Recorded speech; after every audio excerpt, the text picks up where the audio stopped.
booster seat. He was ready to move up. He is ready, right? Her car seat looks like the right size. There are probably rules on when to move up to a booster seat, aren't there?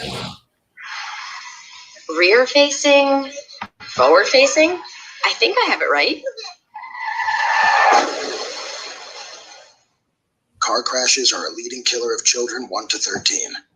Your children in the right car seat for their age and size. Don't think you know. Know you know. Go to safercar.gov/the right seat. I know my child's in the right car seat, or else I wouldn't get in the driver's seat. Brought to you by the National Highway Traffic Safety Administration and the Ad Council. You don't usually get a stock tip from a 16-year-old, but I'm here to tell you about a different kind of stock. It's called Better Futures, a stock for social change that's not about making money.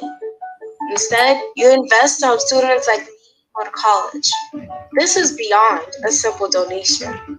It's the opportunity for America to invest in its kids and take an active stake in the future of the country. The return on your investment isn't money.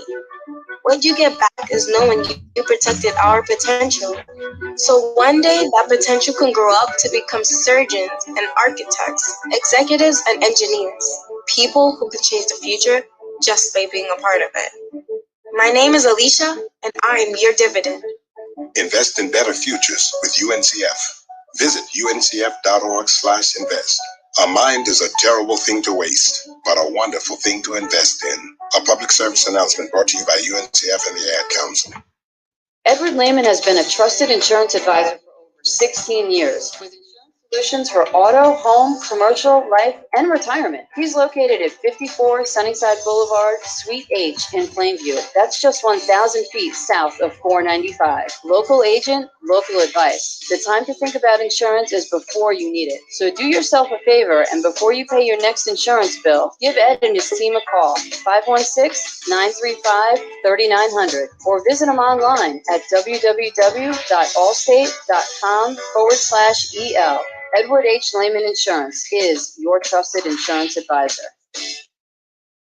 Be fearless at MMA Long Island and Seituha Karate. Located at 28 Colt Court in Ronkonkoma, MMA Long Island is the martial arts school for you if you want to learn combat-proven techniques, build confidence, discipline, and self-esteem while learning real martial arts to fight back against bullies, predators, and peer pressure. MMA Long Island offers group and private lessons for all ages and levels in traditional Goju-Ryu Karate, MMA, and self-defense. MMA Long Island is one of Long Island's most affordable martial arts schools.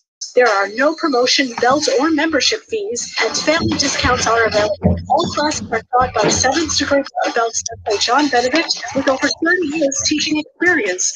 So whether you want to get in the ring or protect, MMA Long Island can help you reach your goals. Visit MMALongIsland.com.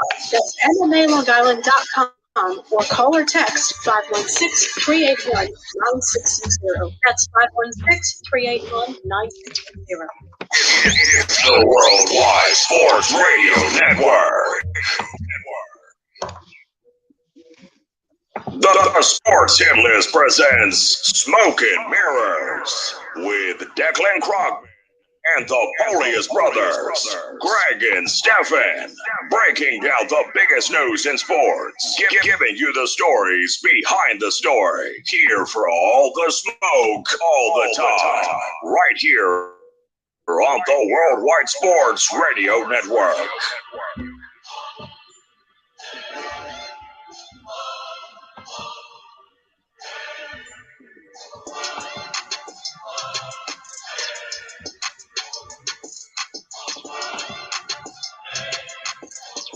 Good afternoon and welcome to Smoke and Mirrors, presented by the Sports Hit List on the Worldwide Sports Radio Network. I'm your host, Stephen Polius, alongside my fellow hosts, Declan Krogman and Greg Polius. And we also have a special guest here with us today, our boy, Dave Chestnut, here to talk with us throughout the day. So you're going to have all four of us.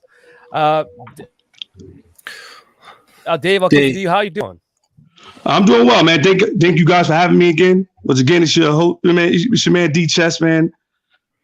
I've been looking forward to being on this show. I've been waiting for the Police brothers to give me a call. We took a little while. My bad. Listen. I'm here. Yes, sir. Deck, how you doing, man? Hold on, quick question, Dave. Is there any way you could get your phone to go landscape or your camera to go landscape or not? Let me see. You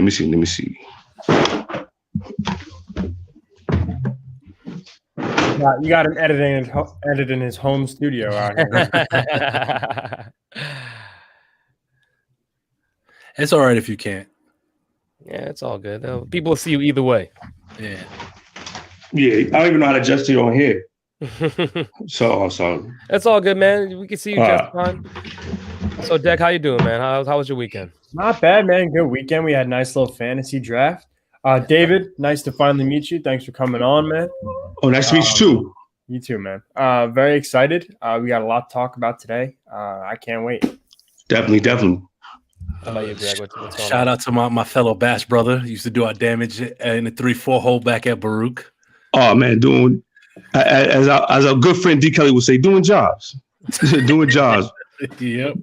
It was a pleasure going back to back, and I know we were a terror to most lineups, most pitching in that conference, you know. So good times. I know, good times, great times. Before Baruch was what it is now, I guess you guys made it more. You kind of built the building blocks to what Baruch is, right? I mean, more so Dave baseball. Yeah, more so Dave than me. I only played 2 years. Dave played 4, so he was really there to see the whole overhaul. I mean, that's you being humble, but let's be honest. When we transferred over from our situations and we got our shot to really showcase our talent, and people started noticing that, listen, they do have talent over there, and we could really build something with these pieces. Well, they started to come in.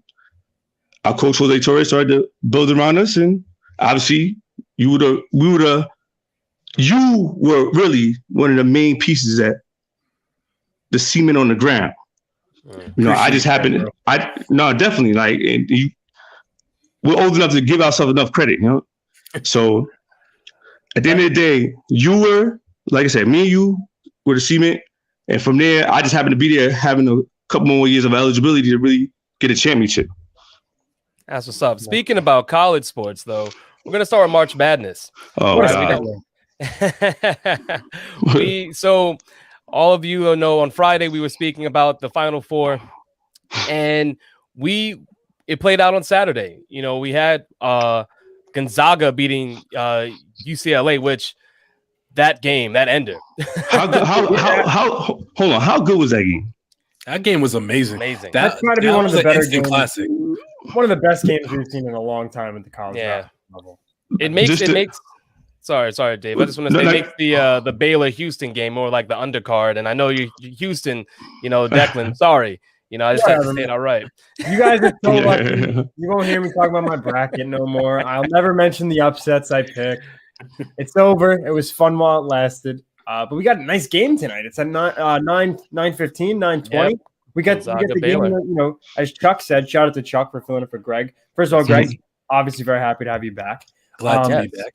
Yeah, seriously, Chuck said that game was the game we all deserved. In 2021 and 2020, I really didn't think we were going to get the game that we deserved, but we did. And that's that. And we'll get it tonight. But we got an insane game. Shout out to UCLA, honestly. Yeah. Oh, definitely. Oh, listen. Play more than hard. They played their life out.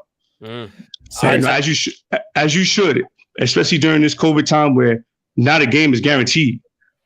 You know, this is the first time. It's the first time probably in our lives that a tip-off hasn't been guaranteed. So to even get the opportunity to showcase yourself on that highest level, they show how much it meant, and they put their heart on the line. It was a big win for college sports. Yeah, definitely. And I think Ju Zhang played himself into a top 10 pick. Oh, yes, he did. He played himself in the money net. You know, and that's what. That's what. Approved. One thing. Go, Greg. No, you go. No, I was gonna say, you know, I was following on Gamecast, and it doesn't hit the same as watching live, but even on a Gamecast, watching a back and forth, I'm like, holy smokes, this is a great game. And I want to say something else too. the defense that was played. It wasn't just like, okay, we're the most talented offenses and we're going back and forth. No, there was strategic strategy. There was screens. It was like an essence we haven't seen. It was basketball, you know? It wasn't the most talented guys going around dominating the game. And it was a beautiful thing to see. And listen, like I said, a big win for college basketball that might be in some peril in the next coming years. One thing I will say that I found out, because as I was seeing Jalen Suggs' name, for those who didn't get to watch, Jalen Suggs sank the game winner. Amazing. Off the glass. Yeah, it was a long three off the glass. Went and jumped on the table afterwards. That lad's name, I'm like, Suggs, can't be, right? Looked into it, and Jalen Suggs is a cousin of Terrell Suggs, the DN for Baltimore Ravens. He's also I think he was a 5-star, 4-star quarterback recruit out of high school, and he would go around to college visits, and they would tell him, listen, I'm not going to waste your time. You're not going to waste my time. We all know you're going basketball. Just get out of here. I think somebody tweeted out, I should apologize to Jalen Suggs for recruiting him as a quarterback or something. Because he's a freshman, right? I'm not sure. I'm not sure. Speedy's always on it. Yes. Yeah. He is a freshman, so kid's got a bright future. Manny's in the comments saying that Baylor's going to win it all. Who do you guys have taking it? Zaga. Not Michigan, like Manny originally said. It's going to be such a tough game. Going back to that UCLA, Zaga game, like, can we just talk about the resiliency of both sides? There would be like a crazy block. Someone would get stuffed on a dunk, and then the next possession, the guy would go for that same dunk and slam it down. Like it was like, if there was such a thing as smash mouth basketball, that's what it was. No, it remind me of. Sorry to cut you off. Remind me of them old Big East title basketball games. Yeah, that's what it reminded me of. Type stuff. Oh yes, mellow. When it's coming down to the wire, it's defense. No matter how much talent, everybody's playing with their heart. Both coaches on the sideline engaged. Like like I said, it was refreshing to watch. Definitely refreshing. They even went to the coaches. They cut to them after, kind of the madness kind of died down after, Suggs jumped on the table. And you just see them shaking hands. And, like, the Gonzaga coach just has that smile like, we, like, narrowly escaped death there. And even the UCLA coach is just like, you got to be freaking kidding me, man. We fought that hard for this. Go ahead, Dave. Go ahead, Greg. Now, what I'm saying is, like, imagine, like, that shot, if you're anybody who played basketball, during that period, most coaches usually tell you, don't foul. But as you see now, like, that's a shot people can make now. Like, even though it was a crazy shot, it's like, you still got to play some type of defense now just on the inbound at the end of the game. I would say you can argue that basketball has whether you argue if basketball's gotten worse or better over the years, you can't deny that the shooting, it just seems to be getting better at every level, like as it goes on. Like you see, like I know Steph said it was a long three. Honestly, I viewed it more as like kind of closer to a half court shot. I mean, that was improbable. I was like up double overtime, and then I was on the phone on FaceTime with my girlfriend who pick Gonzaga in our little, pool, whatever. How original, by the way. So I was on like a half a second delay, and I see UCLA make that bucket. I'm like, oh, he got his own rebound. He got it. All of a sudden, the guy's taking it up half court. I see her smile. I'm like, she's messing with me. He sinks it. And I'm like, are you kidding me? It's unbelievable. I was shocked, but I guess I saw it. He sinks it with confidence. Like, that was the thing. It's like, I got it. Like, this game, like he called game when he shot it. That's the scary part. That ball didn't even hit the glass yet, and he was running for the scores. Shout out to Ray Jarvis. He said, when it's your year, it's your year.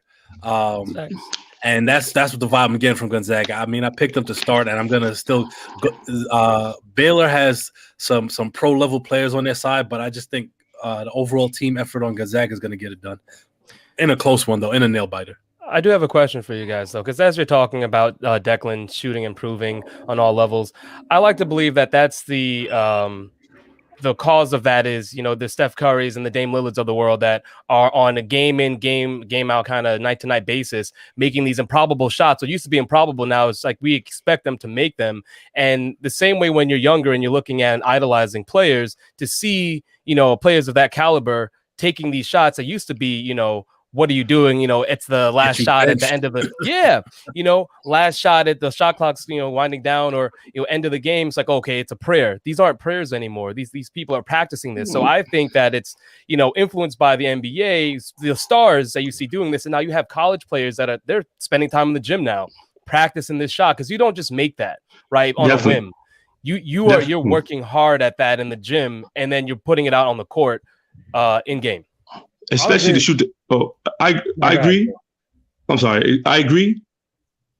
And especially to shoot it with that confidence. Mm-hmm. And another thing, like I'm going to make a little linear look. The 3-point shot in the NBA has come like the home run in Major League Baseball. Since Steph Curry came in the league, and teams have been running up the score with a 3, and teams are trying to emulate that same type of style. You notice that players are getting paid. Like, it's like a must now. You must shoot. Yeah. We don't want you if you don't shoot. So you have to shoot. You have to be in the gym shoot. Very hot commodity. Just like in Major League Baseball. We teach, like, coaches teach launch angles to hit more home runs. Why? Because you get paid to hit the long ball. Like, so kids are going to practice that. They're going to emulate their idols, but also it's going to get you paid. It's going to get you to the next level. So I have to practice what's going on in the next level to get there. So that's a big reason why you're going to see it. Dudes, I don't even know how far you could go, but you're going to see, as long as the pro's going to extend that level and thread between how far you're going to shoot, well, the younger players are going to emulate that same type of style. Yeah, and even what Steph said about Dame and Steph kind of impact, Steph Curry, that is Steph without PH. Not double F, not double F. Yeah, no, not double F. Kind of impacting the game, like the instant legacy and the impact with the threes and everyone practicing those ridiculous shots. And like some could say, oh, like, a couple of years ago, they were like, oh, stop practicing these long threes. You're never going to shoot them in a game. It's not happening. It's gimmicky. It has now become like a really important part of the game. And I think that's just a great comp, by Dave with talking about the home runs and three balls as being, kind of similar. Maybe they're juicing the basketballs. I don't know.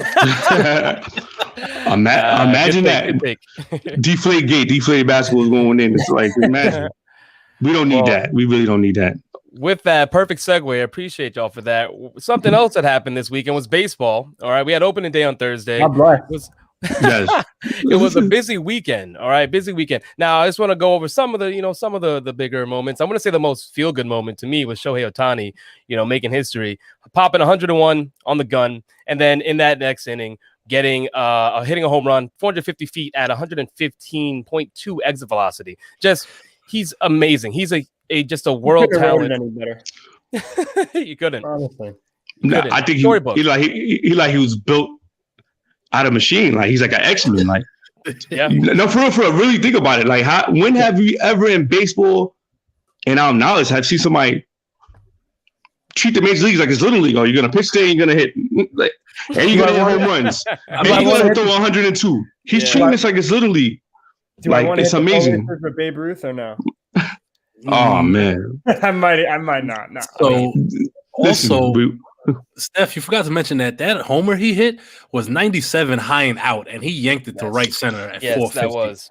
It was 97 and it was high and out, and it was like it was child's play. Yeah. His swing is unprecedented. It's insane. It redefines a sweet lefty. He generates so much power with that swing. Thank God he got up. Yes, definitely. I'm happy. I mean, we'll see. He's day to day. I think as far as like the injury report on him. Hopefully he stays healthy because baseball needs Shohei Ohtani. 100% yes, fact. Agreed. Something else that happened, which was a little fun, a little brouhaha with Cincinnati and St. Louis. That was awesome. Man. Well, here's the thing, right? Nick Castellanos, for those that didn't watch again, Nick Castellanos comes up, gets hit in the ribs, I think like 92, 93, by what's this guy's name again? Was it Woodford? Jake Woodford. Yeah, right? Woodford. So hits him in the ribs. he asked Yachty like it wasn't on purpose, and Yachty says it was a mistake. I think it was a sinker or a two-seamer he missed inside. He ends up getting to third base. Either way, Yachty says it was a good check. He gets to third base, right?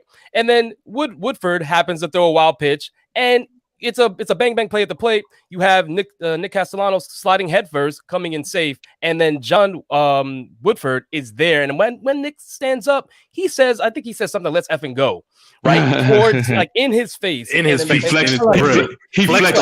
He flexed on him. 100% flexed. 100% flexed. I don't really see a big issue, and like clearing the benches for that was like a lot. To be honest with you, I understand the sensitivity of baseball, but apparently, and I didn't know this part, but Nick Castellanos, after he got hit, handed the ball to Woodford. And Adam Wainwright afterwards is like, you just don't do that. Like you just don't do that. You get hit, you let the catcher do that. And it's such a small thing. But when we talk about the intangibles, those unwritten rules in baseball, that's clearly one of them. And cause static before you even have Castellanos getting the third. And then, he stands over your pitcher. Poking the bear. And that's it. Yeah.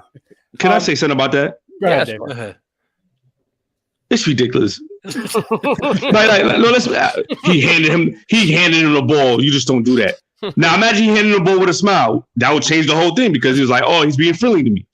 There's Midwest beef between the two teams, and it was great for that drama that happened. Baseball needed that. Like baseball needs energy like that, and like the old saying goes, "Let the boys play."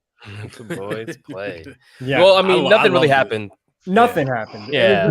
It reminded me a little of when Ramon Laureano got hit with a pitch, and it was a slider, and he's like picking up the ball, and he's saying, "You gotta snap it, dude." And that was awesome. That was awesome.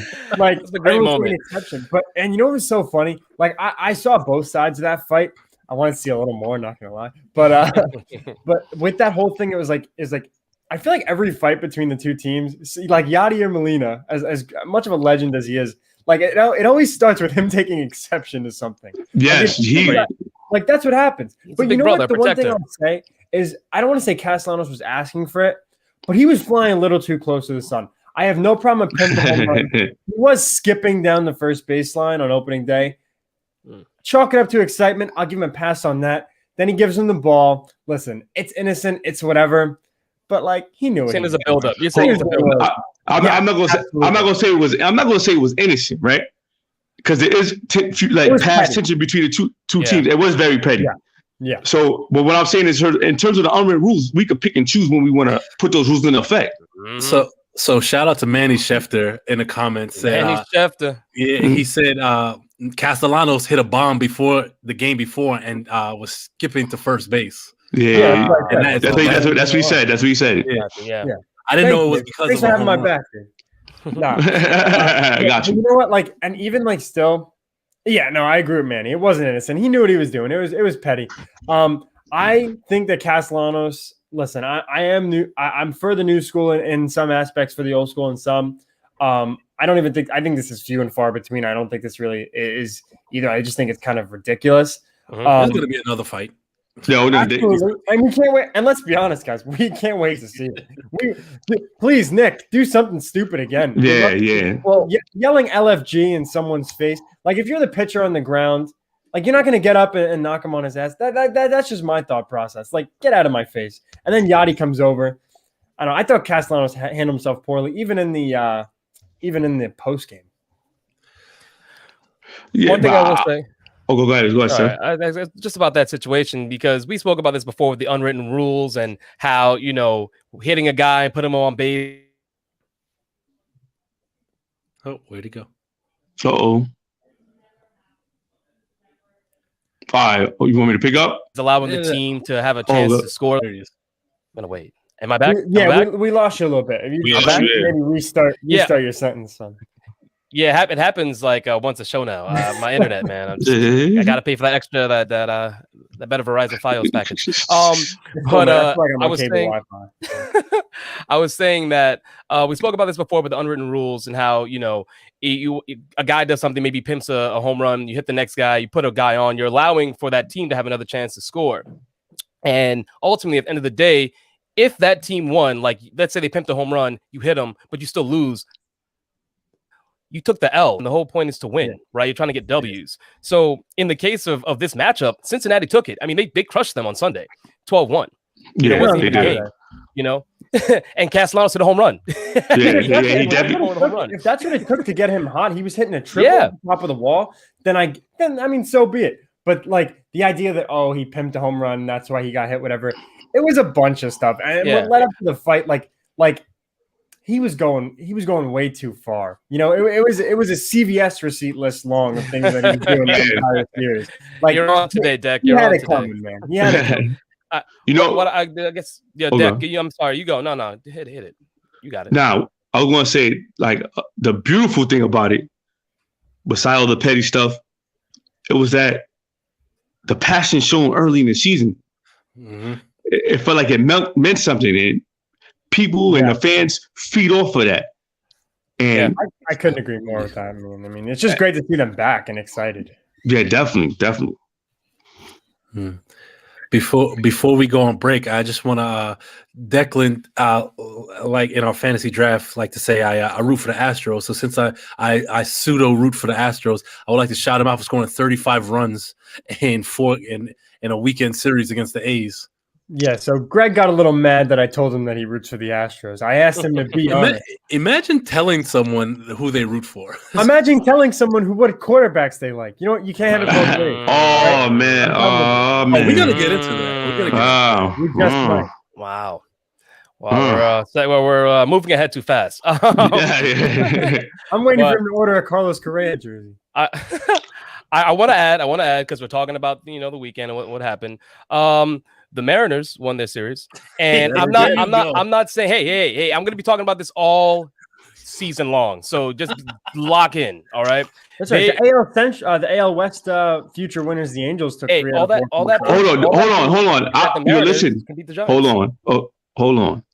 You said the hot take right there, and I was about to say that the Angels will win the AL West this year. Wow. Look at this. I wish we had you on last week.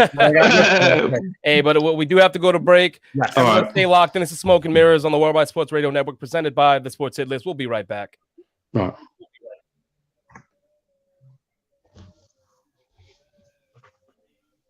It's the Worldwide Sports Radio Network.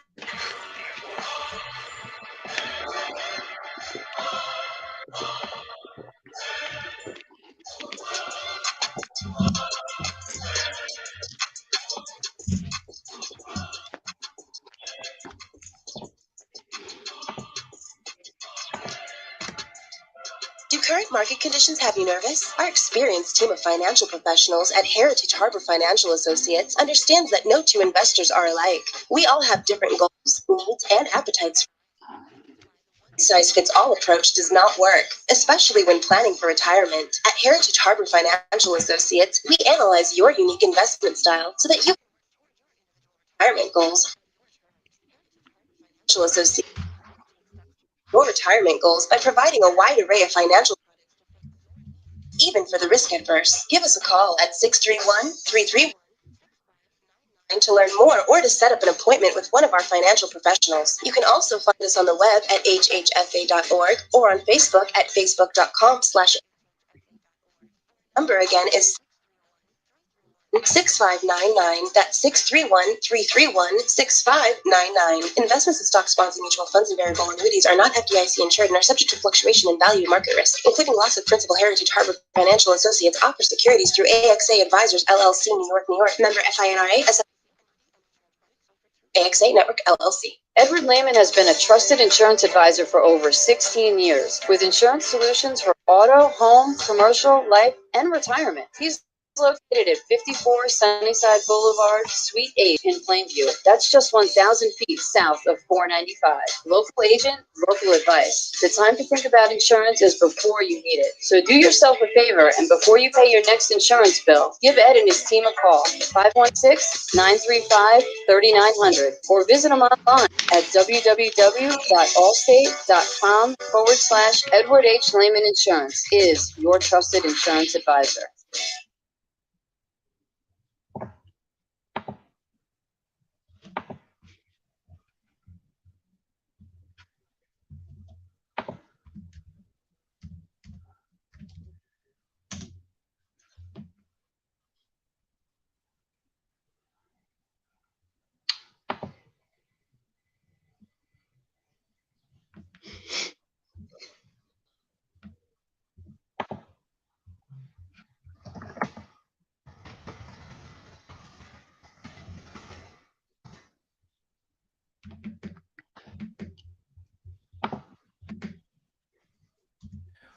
Welcome back, everyone. We just had technical difficulties, which happens sometimes, but you're watching Smoke and Mirrors here on the Worldwide Sports Radio Network, presented by the Sports Idlits. I'm your host, Stephen Polius, alongside my fellow hosts, Declan Krogman and Greg Polius. We have our special guest here, Dave Chestnut, and we've been talking baseball.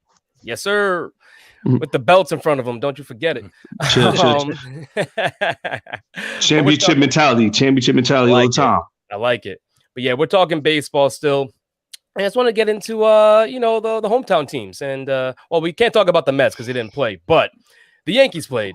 And they managed to eke out one win on Saturday. But Blue Jays took the series. And, Yankee fans are I'm not going to put on Yankee fans, New York fans, right? Because Mets and Yankees do it all the time. We love to overreact. But there are a lot of people calling for heads, saying that this team doesn't have what it takes to make it. This is a team that most people on the panel last week said was going to win the division. Mm-hmm. And based on the talk, I would think that the Baltimore has a better chance than the Yankees right now. Seeing how Thankfully, we know you're joking. No. It's just hyperbole. It's hyperbole because there's a lot of Yankee fans that are saying like this isn't the recipe. So Declan, resident Yankee fan, hit us with it. How are you feeling? What does this weekend mean to you? Give us your take. Yeah, I'm not going to overreact. But right now, the only guy that deserves to stay on the team is Gary Sanchez. As far as DJ goes, wow. Shouldn't have. I'm not going to overreact. Hot take. I love it. Okay, George Steinbrenner. I'm not going to overreact. All right. DJ, they should have never re-signed him. Judge should be traded. Callan, they should have never. I don't care that he didn't pitch. They should have never made the move. Herman should have got a permanent suspension. Who's next? Oh, Cole, go back to Houston. Done with him. Who else? This sounds like a caller on talk radio. You sound like you're calling the fan. Can stay. Who else do I want to? Oh, Hicks, please go. Chapman, I know he hasn't pitched. I don't want him either. Boone, leave. Cashman sucks. Go. And Hal needs to sell the team. Have I represented Yankee fans yet? Yes. You to a T. Ignore everything I just said because anyone who says that is an idiot. Okay. All right. Here is what I really love it. It's April, guys. Let's relax. DJ's still gonna find a way to hit 300. It's been 3 days. People thought I was serious. Oh, that's amazing. Wow. I know you were joking. No, for real. You did sound like a fanatic, like calling the radio station like after those games. You had to hear it. It's all about not cracking. No, I heard you. It was great. Great acting, Deck. Great acting. Yeah, that was great. That was awesome. Listen, I appreciate that. It was tough. It wasn't the best series. It definitely felt like they got swept to an extent. It's a righty-heavy lineup. But honestly, we didn't learn anything from this weekend that we didn't already know. This could be a streaky baseball team. I still think they'll, find a way to squeak out 100 games, win the division. But this team is clearly, prone to slumps, prone to issues. They're going to kind of rely. If Judge is going to strike out with runners in scoring position all the time, this team isn't going to excel to the point where they need it to. That said, I'm not panicked. I think that the team's still going to be okay. I like what I see from Frazier. Obviously biased. He's my favorite player, at least on the Yankees. Definitely love his game. Low-key repper, want to get Evictus because of him. But no, Frazier's my guy. But otherwise, I'm not too worried. I like Talion. I like the way I like that trade. He'll pitch this week. Herman got touched up yesterday. Listen, guys, I can't say it enough. I'm not overreacting, but let's see. Let's Dave, what do you got? What's your take? Listen, all the fans' overreaction. Relax. Like it's just you lost one series out of many. Yes, the Yankees will be on top, and as usual, if the Yankees have to make adjustments, they will. They've always been that team. Cashman always been that type of guy.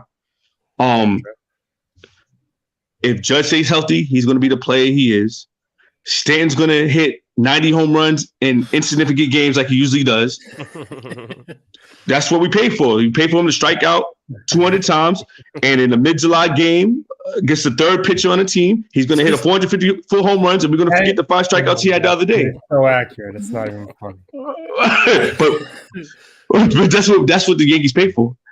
And that's what he's going to do. the Yankees will be just fine. The pitcher's gonna the weather's gonna warm up. The arms gonna be fresher. Yankees gonna win the division. You know. Well, that's pretty warm though. Just gonna. I'm gonna take a little different angle on it. I think this series means more to Toronto than it does for the Yankees. Definitely. Because I agree. A young team up and coming, they win a series like this, that could give them momentum. Even though it's early in April, that could springboard into having a really good month. And you know, when every team hits that lull, because at some point every team hits that lull where they go on a losing streak, you know, they could have built up that good equity of wins in the month of April to make them coast to the All-Star break. So, you know, I like what Toronto's doing. Love the powder blues. I loved it. I loved it. That hat though. Obviously, I'm a uniform fanatic. I love the powder blues. Even the pants work nice. That hat, I don't like. Nope, I love it. Think love the hat. Wait, I don't like the brim, the color. It's just weird. Are we really nitpicking the brim? Yeah, a little bit. You good there? Hold on, I'm good. Yeah.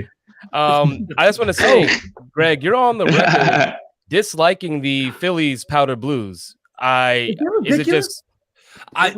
dislike the Phillies powder blue with the burgundy. I like the one they have with the red. Okay. Hey, listen, this is why Greg doesn't like it. Wait, get to the screen. There it is. I got Bryce Harper with the fire jersey at my lock screen. Yeah, it's but a nice jersey. Steph, we were still talking AL East baseball, right? Yeah. I mean, we were going to talk about those Red Sox. The Yankees, yeah. Oh, the Red Sox. The Red Sox. I mean, if you're a Yankee fan and you're panicking, you're just happy to know that you're not a Red Sox fan now, because as a Red Sox fan up in Boston, they got to be losing their minds. Yeah, but if you're a Red Sox fan, what do you expect? Cars and maybe burning them. What did you expect? I mean, not to get smoked by Baltimore. The Orioles. It's the fall from grace. It's the fall from grace, though, right? Like for this Red Sox team, yes, they lost their whole outfield. They lost a lot of key players, but you're not expecting a team that can compete, and it's competed for a decade plus now, to just look like this. I mean, Baltimore walked all over them. They swept them, you know. And I mean, John Means, who, you know, a lot of people, that's not a household name. You know, if you play fantasy, you know about him now. I got him in both leagues. After that game, after he one hit the Red Sox. Then you also had Cesar Valdez, who gave up the other hit. They only got 2 hits that game. You do not expect that from the Red Sox. You don't expect Baltimore to be the kind of team that can 2-hit somebody, right? Back. Yeah. So knowing that the Red Sox are there now, and this is your AL East, we're talking about a division that used to be dominant. We would look at that division and say, wow, there's nothing better. The AL East is just it. And you still have like the Blue Jays that are competing. The Rays are there. Baltimore Red Sox. What do you mean? The Rays are there. No, they're good. I'm saying they're good. It's not that they're not good, but like by comparison, it's like you're not looking at the same powerhouses that you had before. At least just having the Yankees and the Red Sox. Let's switch to the NL East a little bit. Hold on. Let me. Well, how could Red Sox fans not expect this? You didn't sign none of the players that made you a powerhouse. Yeah, you let them go. That's true. To Red Sox fans, it's your turn. It's absolutely. No, it's your turn to struggle for a little bit, and then because you're a powerhouse, you'll be back to grace again. But it's your turn to struggle, and it's unfortunate. Another decade. Yep. So accurate. That's so accurate. But you know what? Like, here's my thing, right? With baseball, it's not like football where a team like the Yankees, if they say lose to the Orioles, I mean, the Blue Jays are a great team, so I'm not going to say, oh, they shouldn't have lost to the Blue Jays. Are a very good team, that is. If a team like the Orioles beats a team like the Yankees, no one's going to be like, how do you lose to the Orioles? This is a disgrace. Like, it's not where in football where I think an example would be the Giants beating the Seahawks is like this all-world event. Yeah. Or like if the Jets, I guess the Jets beating the Rams is a big one also. You know? So that's where I see it. It's baseball. It's going to happen. 162 game season, you know? So, I mean, that's where I see it. I'm not going to sit here and overreact about an opening day loss. Although, shout out to John Means because he was absolutely dominant. Yeah. And got my ERA and whipped down to a respectable number after Luis Castillo and Brad Keller did nothing for me except implode my ERA. So as we were, you guys are doing really good with the segues here. Dex talking football, right? again, if you guys are locked in, tuned into to the sports world, then you know that Zach Wilson's stock has been rising, right? And everyone and their mother loves Zach Wilson, especially after that pro day. Yep. After that pro day. The pro day was really the launching point. So there have been a lot of talking heads, a lot of scouts that are speaking about Zach Wilson as the next Patrick Mahomes, which I'm going to just outright say it's ridiculous. Disrespectful. Disrespectful. The comparison, what the wild part is that there are a lot of people who are making this comparison. It's not just, one or two people. I mean, there's even prominent football, ex-football players, Ryan Clark, Steve Young. They're out here saying Zach Wilson has those tools of Patrick Mahomes. Now, I got to talk to Greg a little bit about it. I'm going to put you on the back burner real quick. Declan, I want to know, what do you think? What is it? Do you agree? Do you agree that Zach Wilson could be the next Patrick Mahomes off of what we've seen? If I agree to get kicked off the show, I mean, my God. Definitely. It's your opinion. It's your opinion, baby. Yeah, Dave, that's why we brought in Dave, because if I was going to agree with this question, I got the boot. No, obviously not. I mean, what is this? We're going to call him, some people are calling him Mormon Mahomes, MAGA Mahomes. Like, wow. Can we come up with more stupid nicknames for a guy that's not Patrick Mahomes? It doesn't make any sense. It's ridiculous. First of all, if you want to compare anyone to Mahomes, why don't you start with Trevor Lawrence, who's being touted as a generational quarterback instead of skipping him? Is he, though? Hold on. Is he not being touted as a generational quarterback? What I'm saying is, like, with all the hype now, it's just like, well, who is Trevor Lawrence? Yeah, I know. What is that? And that is such the media, and this is why Greg can't stand the media. Is because they pick one guy in the draft and they fall in love. Seem like he's like this insane player that you can't miss. When in reality, there's a guy behind him that could potentially be better. And that guy that everyone is probably kind of sniffing out here, and they're screwing up his draft stock a little bit, is Justin Fields, who, by the way, went to the national championship game. Yes, that is a perfect segue, because that's exactly where I was going. We're all about segues today. Sorry to steal your thunder. The fact that you'll have people like Dan Orlovsky, I don't care who he was quoting, what scouts he was quoting, saying that, questioning Justin Fields' work ethic. Got a quarterback who, went to a BCS title game, who led his team to that promised land, and, talking him down while playing up Zach Wilson, who played in a far worse conference. Yeah. Against worse competition. Taysom Hill's college. It's just ridiculous. That's ridiculous to me. Can I? I'm gonna say two things, man. And it irked my nerve how I don't know, but it's crazy about all these analysts. In the same sentence, they'll go, Zach Wilson, hey guys, Patrick Mahomes ability, but then they'll go, but Sam Darnold was better than him coming out of college. Yeah, exactly. It makes no sense.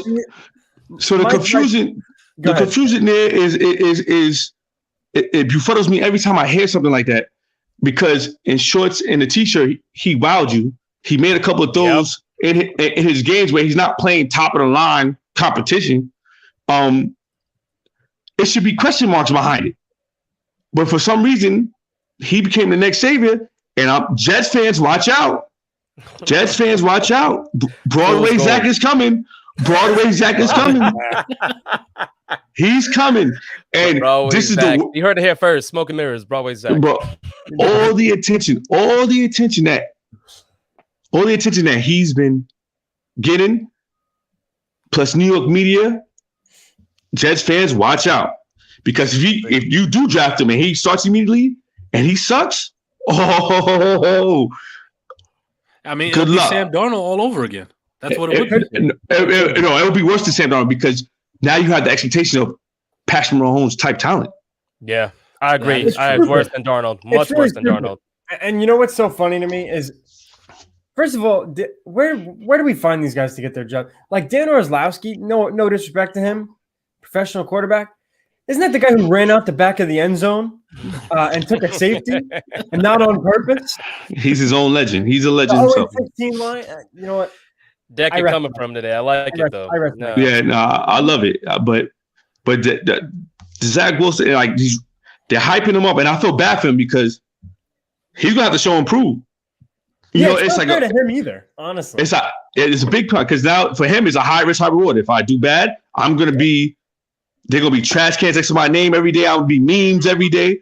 But if I do great and do win, woo, sky's the limit. And that's unfair. One thing I will say, because I've read some of these takes, but Ryan Clark, this one in particular to me was a little weird because he says he makes plays that other guys in college can't, and that includes Trevor Lawrence. Now, I have a problem hearing a line like that, a statement like that, and saying, well, we all have understood that Trevor Lawrence is the number one pick. There hasn't even been a question. With all of this hype, Zach Wilson's still 2 and everyone's bored.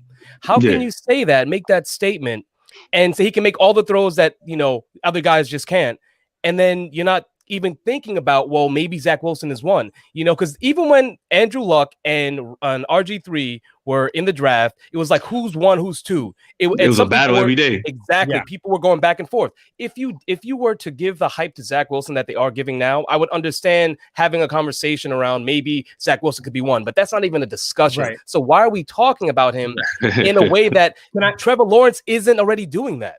Yeah. Can I just defend that little quote? I don't know who said it. I know you Ryan Clark.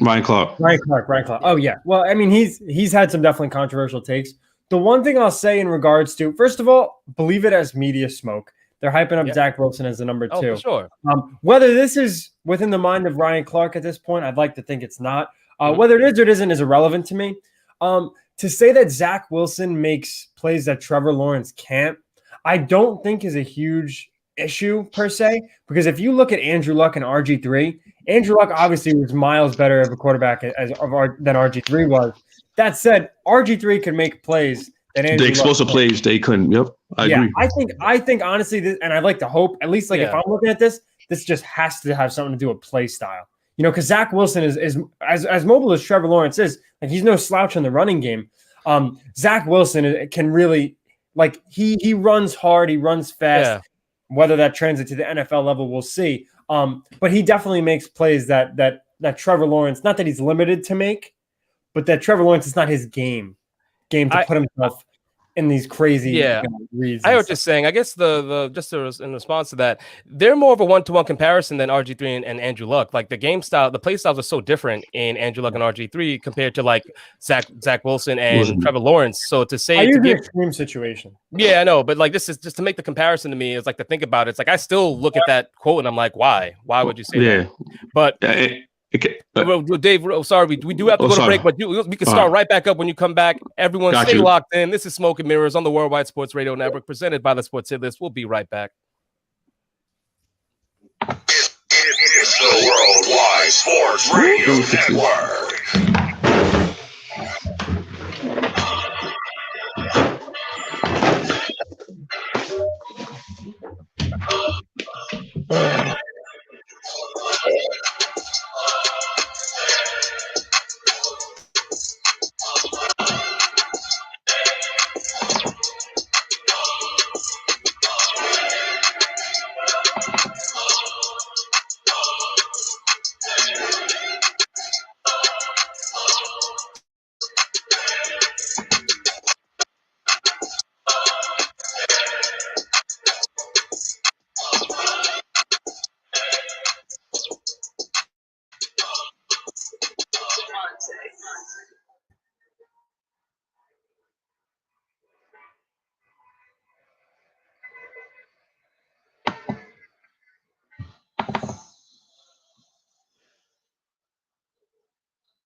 MMA and Karate, located at Court in Ronkonkoma. MMA Long Island is the martial arts school for you if you want to learn combat-proven techniques, build confidence, discipline, and self-esteem while learning real martial arts to fight back against bullies, predators, and peer pressure. MMA Long Island offers group and private lessons for all ages and levels in traditional Goju-Ryu karate, MMA, and self-defense. MMA Long Island is one of Long Island's most affordable martial arts schools. There are no promotion, belt, or membership fees, and family discounts are available. All classes are taught by 7th degree black belt Sensei John Benedict with over 30 years teaching experience.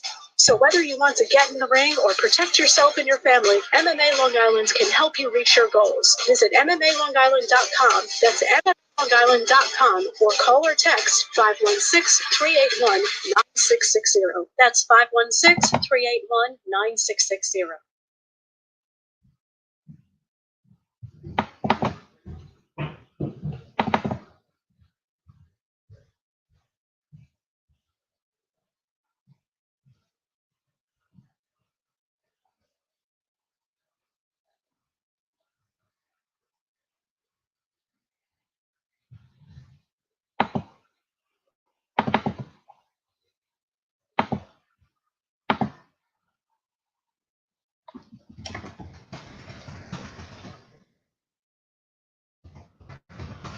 Do current market conditions have you nervous?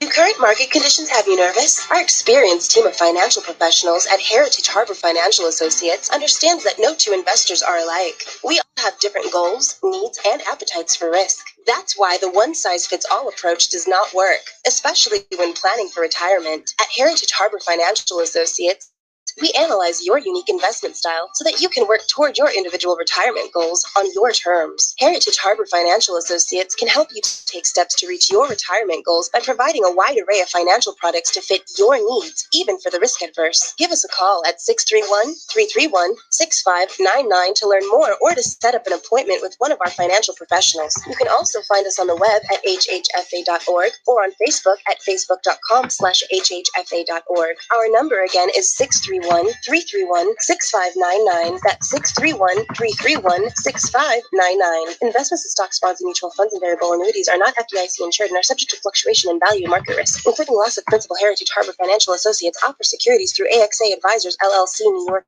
New York. Member FINRA, SIPC, annuity and insurance products offered through AXA Network, LLC.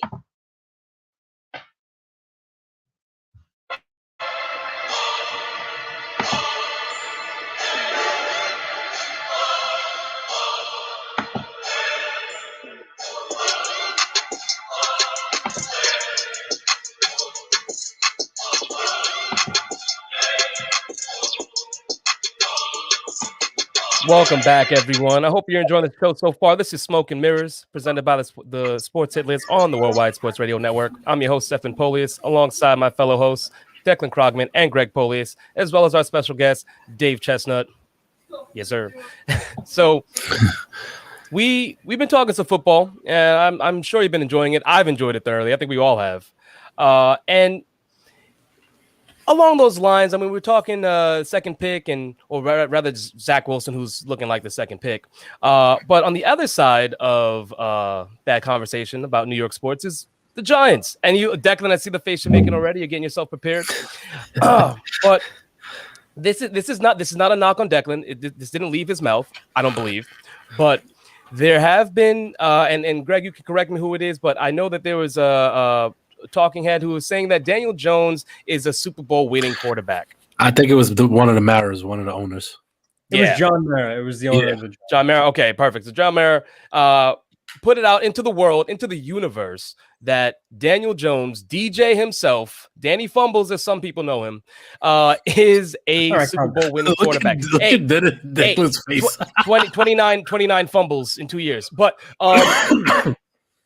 he's a Super Bowl winning quarterback. All right. And I'm going to withhold my opinion for now. But I'll kick it to our guest, Dave. What are your thoughts on this hot take? Oh, you might. Dave? I think you might be on mute. It's on mute. You guys made him mute himself. Hello? No. Yeah, you're good. You're good. You're good. Once per show. You see, I didn't get that hot take because you're putting more pressure on Daniel Jones to be great. He's not ready to be great. His first year, you saw signs of being a decent quarterback. Like, all right, we got something here. The second year, like most athletes in any sport, the league understands you. They're going to prepare for you better. So you struggle a little bit. Tatis. Yeah. We're not doing that. We're not doing that. Yeah, not yet. Not yet. It's too early. Absolutely. Third. You know, it's like, who are you? Like, this is not you. You're not that good. Like, so for obviously now, I'm a Giants fan. They put all the pieces together. They brought a lot of offensive talent in to basically say, hey, Daniel, this is put up or shut up. Because if he doesn't put up, the New York Giants will be in the same place as the New York Jets looking for a quarterback after this year. Yep. Yeah, 100% agree with that. Greg, I'm going to let you go last, Deck. I know I want you to kind of let that build up and fester a little bit. I know it's killing you a little bit, but Greg, let us know. This feels like an intervention. I know you're supposed to support your players, right?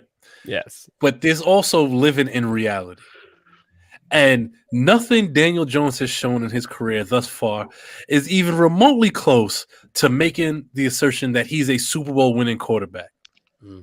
Not even is that even in a realm of possibility?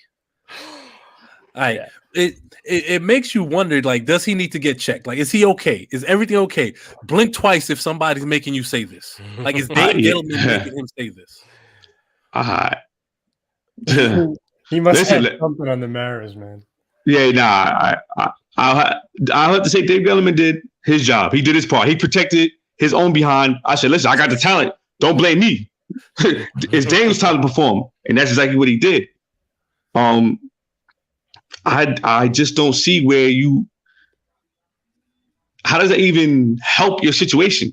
It doesn't even help the team saying stuff like that. It just brings unwanted attention of expecting greatness when greatness is not there. But I want to say one thing. Can this year be,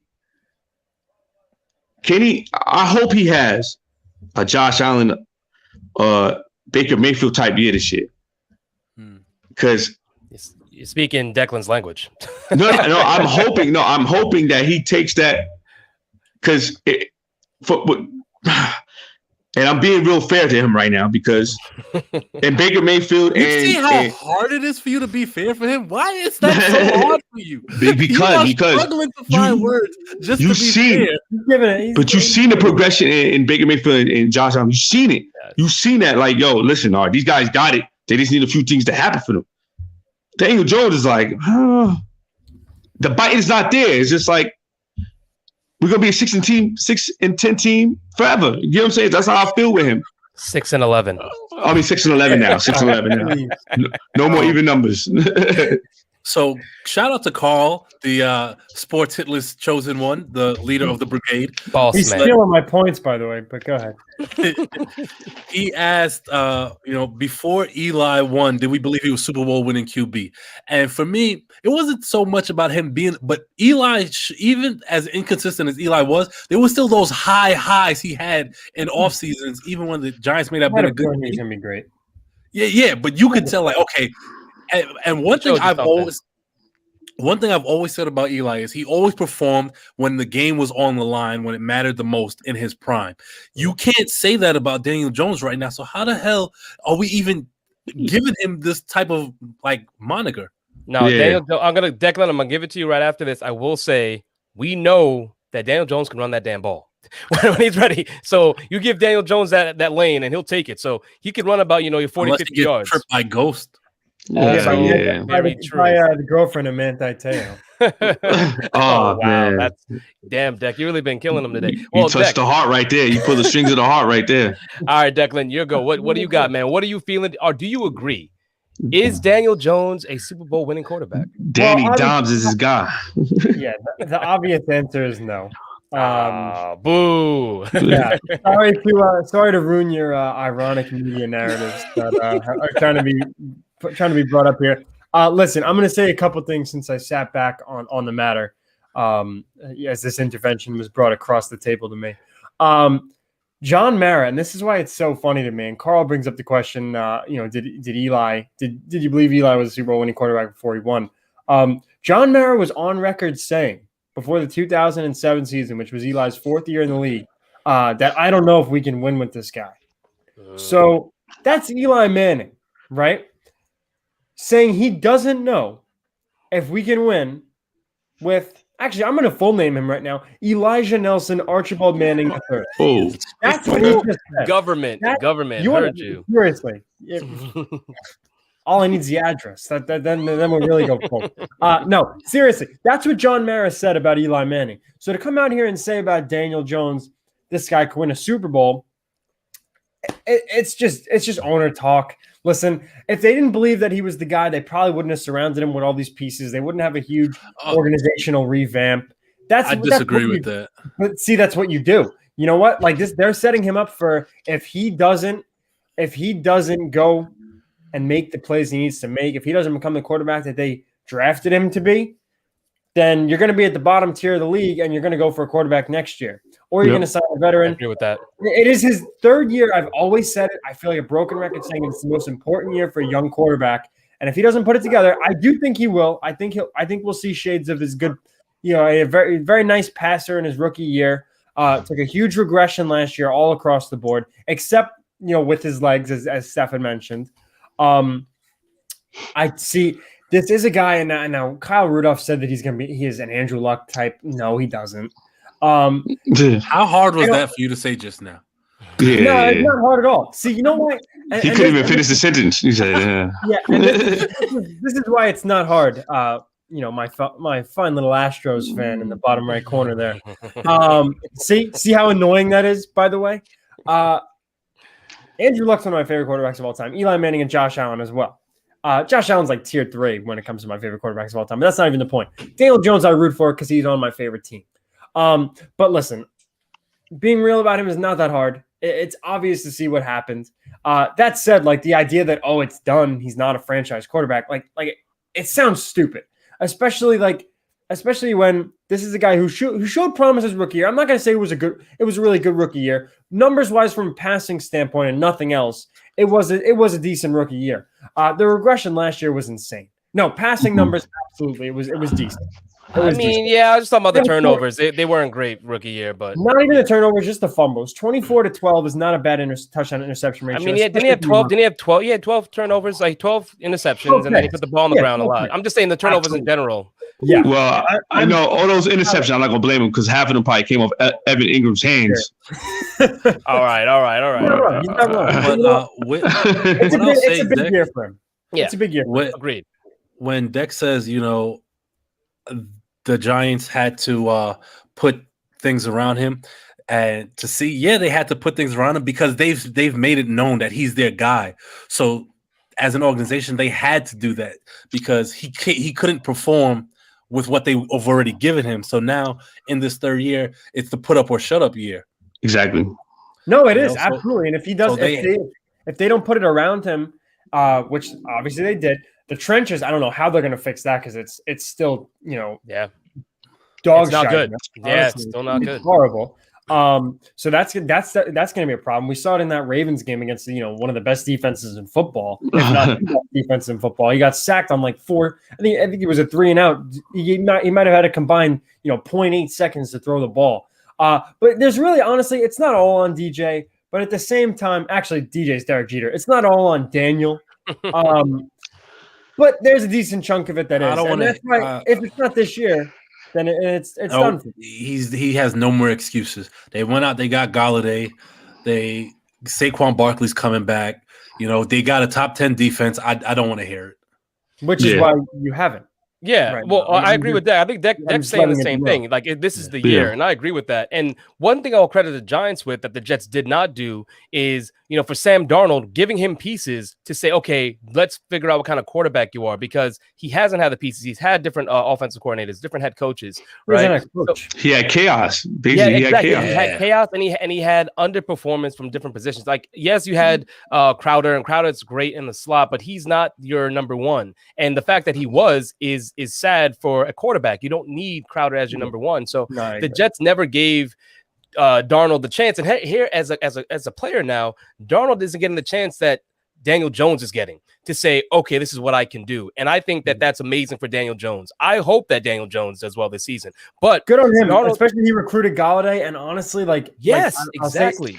in regards to the Jones-Darnold thing, like Jones has shown you more at this level of the quarterback he can be than Darnold has. So I would credit that, but also as A far little as bit the more Jets stability. organization goes, It's a whole different scenario. I agree with you. He has, but there's the different implications that affect that play there. I would say when you're talking about talent wise coming out of the draft, you're leaning Darnold, obviously. But yeah, definitely. but 100%. As far as the situation that Darnold's in now, though, which is really unfortunate. You're here like, okay, this is my team. I'm trying to prove myself. I have a coach that believes in me and hopefully is going to put the plan out for me to win. And you don't even know if you're going to be playing for them come season, and that's a stark difference between where the Giants are at. And the Giants are giving Daniel Jones the exact chance he needs. And I just don't think that Darnold had that chance. And now he's, his future with the Jets is in jeopardy. Good for it. But you know what? Honestly, though, like, listen, it's got to be. That might be a blessing in disguise. Yeah, seriously. It's got to be such a tough situation to prepare for, as not only a quarterback in the National Football League, but an athlete in general. Yeah. I really, honestly, I was always in the camp of let's reunite him in Pittsburgh with his USC teammate and Juju. But honestly, what looks kind of cool now is let's reunite him with Robbie Anderson, the guy Joe Douglas should have signed down in Carolina. Exactly. I really think that's a great fit, especially in Rule's offense. They could try to, maximize the potential that the Jets couldn't. I agree with that. I mean, but they just got to make the move. Well, yeah, they got to make the move. And I think the Jets are waiting to see what they can get back. It'll probably, I think so. If he gets moved, it probably won't be until draft day. I think they're talking about a third-round pick, though. They're saying if they're only going to get a third-round pick, they're not going to make the move because in 2023 they'll get a compensatory third-round pick anyway. Yeah, that's fine. I wouldn't do it either. So then you're going to sit him behind Zach Wilson for a year? No, he becomes his backup.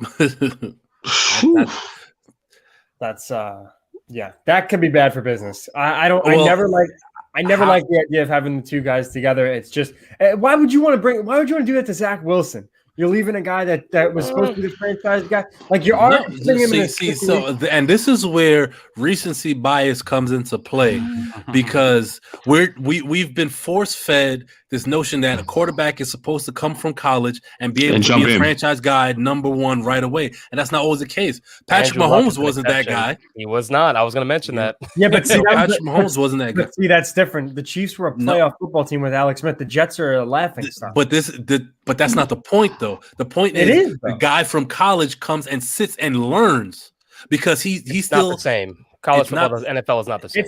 It's different. The problem is Sam can process the NFL defense a lot faster than a Zach Wilson can because Zach Wilson has never seen an NFL defense. Yeah, but so you let them fight it out. You can't just assume that a guy's gonna come in and that's not the norm. The Cam Newtons, the Andrew Lucks of the world, these are not normal circumstances. Most guys come in and sit. No, it's not. It's only normal. It's only normal in the recent time. Hold on, Declan. Let him finish, and then you go. But that's what I said. I said it is not the norm. Only recently has this happened where guys get drafted and they're immediately expected to be the franchise quarterback from day one. That has not always been the case. Because that's the new normal, though. But it's a different philosophy. Like 04, you sat Eli, sat Rivers, sat Roethlisberger. You do all these things, sitting all these guys. It's a different NFL. The best experience is not sitting behind a backup quarterback. And the best experience in the NFL at this point is just reps, especially on a team that's going to go 6-10. Say that blanketly, though, because when every QB is different. But see, when you're looking at the Jets roster, and now we're looking at a guy who everyone is saying is NFL ready, and Zach Wilson. What are the Jets gaining, and what is Zach Wilson gaining by not trotting out there to have a year where, first of all, we know they're not going to win games with or without him.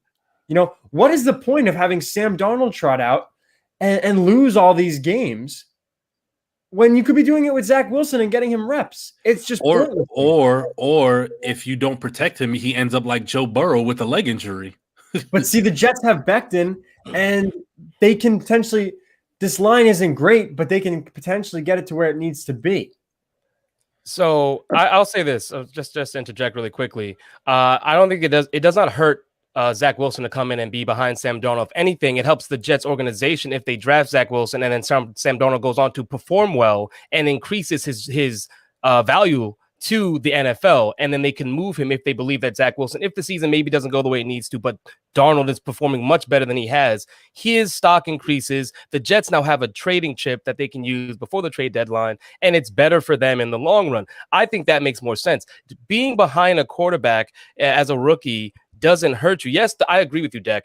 Getting game reps is most valuable, but there still is value in learning from a quarterback that's done it already, because you don't know. He has not seen especially being in that weak conference, he has not seen defensive schemes that Donald has done. Donald saw ghosts, and shout out to Speedy. Speedy made a joke earlier. He was saying that Donald tried to warn Daniel Jones about the ghosts. It's true. He probably did, and he tripped him up anyway. But Sam Darnold has seen complex defenses that Zach Wilson his head would probably spin. So being able to get those reps behind Darnold will be helpful. Will in-game reps be better than that? Yes, because first-hand experience is always going to be better. But absolutely. I do not think it's detrimental for him to be behind Sam Darnold and then allow Sam Darnold to hopefully, with whatever pieces they end up putting around him, to improve his play and increase that value. Right. If they go that route. Here's my thing. Hold on one second. Because what we're also not mentioning is, say we come in and make Zach Wilson a starter off the rip. Mm-hmm. Zach Wilson struggles. Then he gets benched. Then that looks really, really bad. But see, they would never bench You don't know that, because if he plays poorly enough, he will get benched. David fails. What is that? That would just prove you're the joke of the organization. Because everyone thinks they are. It means they drafted him when he wasn't ready, and they started him when he wasn't ready, and then you throw Sam Darnold back in, and it becomes another QB circus. So that's why you have him come in and sit. No, but see, this is the thing. First of all, the Jets don't want to do anything unprecedented that we haven't really seen. Listen, we've seen quarterbacks sit. How do you know that? Because why would they want to do that? I'm not saying. No. I'm not going to let you get away with that. It's a Declan take. You have zero fact. You just said a feeling. I feel they're going to do. No, we're not doing that. I'm not letting you get away with that. What are you talking Absolutely about? not. First of all, You just why would the Jets want to do anything unprecedented? We've only seen guys. Hold on, Greg. We only see guys sit behind old quarterbacks, even mid to early 30s. We see them get reps behind them. We don't have a guy that the team drafted 3 years ago in the top 5. Hey, you're going to sit behind this guy for a couple of years. It makes no sense. It's stupid. You're not going to bench him behind a guy that was supposed to be your franchise guy, as opposed to a guy that was the guy. I hear that, Declan, but I know what Greg is saying is that the organization has not said anything. There's no inkling of that being a fact. Yes, you could feel that and think that it's the most logical thing, but I agree with him that is how you feel, and there's no indication that the Jets would not go that route. Then they still could. They don't want to do anything unprecedented, is what I'm saying. I'm gonna chime in. Yeah, go ahead. I just feel, even if I feel the Jets are going to draft Zach, right? He should start from the get-go anyway. Just because of the lack of the competition that he has had, and you have to catch up to the speed of the game. If Sam is there, you don't trade him, Sam should start. It's no issue with him just getting to know how the NFL works. Why are we rushing these guys for failure? Also, the hype train that we talked about earlier is killed if he sits down for you. Absolutely. You can slow some of that down. Yeah. You control the narrative if you bench him immediately, because there's no quarterback controversy. There's no reporters in camp asking every day who's going to be the starter, who's playing well. Sam Darnold's our guy. Zach Wilson's our guy of the future. Sam knows it. He's playing for another job elsewhere, and Zach Wilson knows that he has the keys to the offense. It kills all the media, like Dave said, the media hype train. But if you're going to do that, though, then you bring in a guy like Ryan Fitzpatrick, or you bring in an older veteran to do that. You have a Sam Darnold on the books for what? I think Alex already have the draft, like they will. If you have, sorry, continue, Dave. You go. No, I think Alex Smith would be a big sign if he's been in that position exactly. Before. Yeah, that's what I would do, honestly. If you want to bench him, I would bring in Alex Smith. But when have we ever seen a 25-year-old quarterback start who was drafted in the first, not even the first round, the first 5 picks? When have we seen a 25-year-old quarterback have to be the veteran for the guy they draft in the top 2? You don't see that. That's the job of a 35-year-old quarterback. historically, there's not too many incompetent organizations like the Jets. So there's that. Yeah, so let's not continue to be incompetent. Josh Rosen Go got ahead. moved, luckily, before Kyler Murray came in when he, didn't have a chance to prove himself for the Cardinals. I just think that the circumstance is very difficult for Sam Darnold because the value isn't there for him, and the Jets aren't going to move him just for anything. You'd want to. I agree, Declan. You'd want to move him like now and then bring in a journeyman to go and like be the guy, the lead. But if you can't do that, I still see the value in Sam Darnold starting and then adding value because his stock is low. That's just a fact. That's why he hasn't moved yet. Yeah, I really believe though that they can get a second round pick from him. Like he's shown more than Josh Rosen has by a lot. Yeah. So I think Rosen got a second round pick. And not just his stock is low. The Jets have no leverage. We know you want to get rid of him, so you want what I give you. Yeah, that's also. real. And if you come in and you bench Zach Wilson from jump, and Sam plays 8 games, plays poorly, guess what? The switch becomes a lot easier than if it's flipped the other way around. Yeah, but then now what are you doing with Sam Darnold? You're just going to wind up. He becomes a career backup. That's it. No, you're going to. Now you're losing value that you can get now, and his value is already low. But if he starts, he plays, and he plays poorly, he'll have value. I think so. What'd you say? At worst. No, I'm saying if you waited 8 games and you wanted to move him, maybe it's not a 3rd round pick, but Sam Darnold will still have value. You can still trade him. It's not like but that's what I'm saying. But Zach Wilson still doesn't have the same amount of hype around it. It's just people will be excited, but it's not like he has to perform right now. Obviously, the Jets are not in win now mode. Let the rookie learn. Yeah, it's a higher cliff to fall off for Zach Wilson just because of how hyped they're making him. I would sign Alex Smith, honestly. I think that's a better. I'm with you, Dave. I think that's Alex Smith. I always thought that was a big. He's been in that position, and Alex Smith knows because of your injury, no one's ever going to sign you and be like, "Oh, you're our future quarterback." And you know what? He did it for Mahomes. I don't know how. I don't know how. Yeah, exactly. He did it for Mahomes. I don't know what Chicago's thinking, making Andy Dalton their QB1. If anybody want to make QB1 with Alex Smith, because he balls out way more than Andy Dalton. But the Red Rifle has the answers. All right, that's what they. Well, they also God bless Chicago. God bless Chicago. But with that, they should have kept Trubisky. If you're going to, let me keep my mouth shut about that.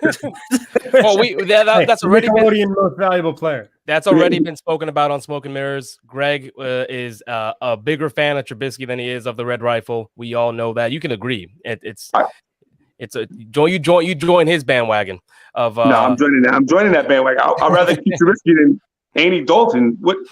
Why would Trubisky go to the Bills too? That's another thing that makes no sense. Yeah, just backing up, baby. We're hoping for an injury, maybe, or just that one game he might prove himself. Josh Allen takes 3 games over a year. He runs it like it's hit. So, he hasn't gotten injured yet, though. That's the only thing. Like maybe when they go 13 and 3 in that week 17 game, he'll get to start. He'll throw 4 touchdowns and then get signed for $20 million somewhere else. Yes, sir. Before we sign off, Steph, I forgot to mention during the baseball segment. Shout out to Akil Badu, guy from the Tigers, had Tommy John, and first pitch he saw in the big leagues hit a Oppo Taco.